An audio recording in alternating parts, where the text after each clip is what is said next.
ఇక్కడ మనకైతే ఈ సరేశ్వరం యాత్ర మనమైతే ఫస్ట్ టైం చేస్తాం. కానీ మనకన్నా ముందు 4-5 సంవత్సరాలుగా ఆ సరేశ్వరం యాత్ర ప్రతి సంవత్సరం చేసేటువంటి మన ఫ్రెండ్ సురేష్ శర్మ గారు అయితే ఉన్నారు. వారి గైడ్ లైన్స్ ఆధ్వర్యంలో కొంచెం తొందరగా రావడం జరిగింది. వారి మాటల్లో సరేశ్వరం యాత్రకి సంబంధించిన కొన్ని వివరాలు అయితే తీసుకున్నాము. సురేష్ శర్మ గారు, ఓం నమ శివాయ. ఓం నమ శివాయ. వస్తున్నాం లింగమయ్య. వచ్చేటప్పుడు వెళ్తున్నాం లింగమయ్య అని దర్శనం చేసుకుని వెళ్ళేటప్పుడు 31వ తారీఖు 3వ నెల 2026 అంటే మనకు 1వ తారీఖు 4వ నెల 2026 నుంచి ప్రారంభం సరేశ్వరం యాత్ర. కానీ మనం ఒకరోజు ముందర రావడం వలన కొద్దిగా భక్తాదులు అయితే తక్కువ ఉన్నారు. దానివలన మనకి ఎటువంటి ఇబ్బంది అయితే లేదు. రేపు పౌర్ణమి అంటే 1వ తారీఖు కనుక ఫుల్ జనాలు అయితే ఉంటారు. ఇక్కడ ఏంటంటే భక్తాదులతో నిండిపోవడం వలన పోలీసులు పెద్ద పెద్ద పట్టుకొని వచ్చి బాగా ఇబ్బంది పెడుతుంటారు. ఇక్కడ మనం లాస్ట్ వీడియో చూసుకుంటే అంత ఉందన్నమాట. చాలా ఇబ్బంది అయితే ఉంటుంది. ఇంకోటి ఏంటంటే మనం కారు వచ్చినా కానీ ఫస్ట్ స్టార్టింగ్లోనే మనం కారు పార్కింగ్ చేసుకోవడం వలన దర్శనం చేసుకుని వెళ్ళేటప్పుడు మనకి ఇబ్బంది లేకుండా ఉంటుంది అన్నమాట. ఫుల్ ట్రాఫిక్ జామ్ కాకుండా ఉంటుంది, ఇబ్బంది లేకుండా ఉంటుంది.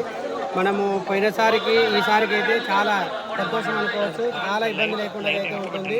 ఎందుకంటే చాలా మనకు పోయినసారి మేము పౌర్ణమి రోజు అయితే రావడం అయితే జరిగింది. ఈరోజు పౌర్ణానికి ఒక రోజు ముందే రావడం వలన ఇబ్బంది లేకుండా ఉందన్నమాట.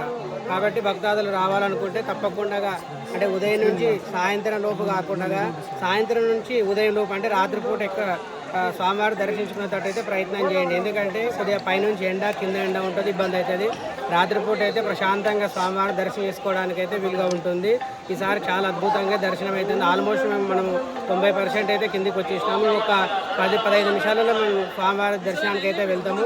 మనం ఫస్ట్ సారి ఇప్పుడు మొదటి రోజు వస్తున్నాం కాబట్టి పైనుంచి వచ్చే జలధార నుంచి మనమైతే స్నానం చేసుకోవచ్చు. స్వామివారి దర్శించుకోవడానికి అద్భుతంగా ఉంటుంది. అదే మనం పౌర్ణమి రోజు కానీ లేదంటే మనకు జాతర జరిగిన ఒక రోజు కానీ 2 రోజుల తర్వాత కానీ వచ్చినామంటే నీళ్ళంతా కలుషితం అయిపోతే స్నానం చేయడానికి కానీ ఇబ్బందులు ఉంటుంది. కాబట్టి అందరూ ఇప్పుడు వచ్చి దర్శనాలు చేసుకోవడం వలన కూడా భక్తాదులకు ఎటువంటి ఇబ్బంది లేకుండా ఉంటుంది. కానీ భక్తులు ఏంటంటే దర్శనం చేసుకొని మళ్ళీ పైనకి వచ్చే వాళ్ళకి పైనుంచి వచ్చే వాళ్ళు దారి ఇవ్వకపోవడం వలన పోలీసు వాళ్ళు కూడా కంట్రోల్ చేయలేని పరిస్థితులు అవుతుంది. చాలామంది అట్లా లైన్లో నిలబడి కింద ఉన్న వాళ్ళు కిందనే అవుతున్నారు, పైన ఉన్న వాళ్ళు పైన అవుతున్నారు. 5-6 గంటలు 6 గంటలు అవుతుంది. చిన్నపిల్లలు నీళ్ళు లేక ఇబ్బందులు అవుతుంది. లేకుండా ఉంటుంది. కొంతమంది అయితే పలువురి కింద పడిపోయి షుగర్ బీపీలో ట్యాబ్లెట్ వేసుకోలేని పరిస్థితులు కూడా అవుతుంది. కాబట్టి భక్తాదులు అంటే ఇక్కడ ఎవరు మనకు పోలీసు వాళ్ళు చేస్తారని అటువంటిది ఆలోచన చేయకండి. వాళ్ళు కూడా ఎంతవరకు కంట్రోల్ చేయాలి అంతవరకే కంట్రోల్ చేస్తారు. పోయిన సంవత్సరం అయితే చాలా ఇబ్బంది పడినారు. ముఖ్యంగా అయితే మనందరం కంట్రోల్ చేసుకోవాలి. ఎందుకంటే వెళ్ళేవారు ఒక దారి, వచ్చే వాళ్ళకి ఒక దారి అయితే కంట్రోల్ చేయాలి. కావాలని ఎదురొచ్చి ఇబ్బందులు పెడుతూ ఉంటారు. అలాంటి ప్రయత్నాలు చేయొద్దండి దయచేసి. కాబట్టి తప్పకుండా అందరూ దర్శనాలు చేసుకోండి. ఓం నమ శివాయ.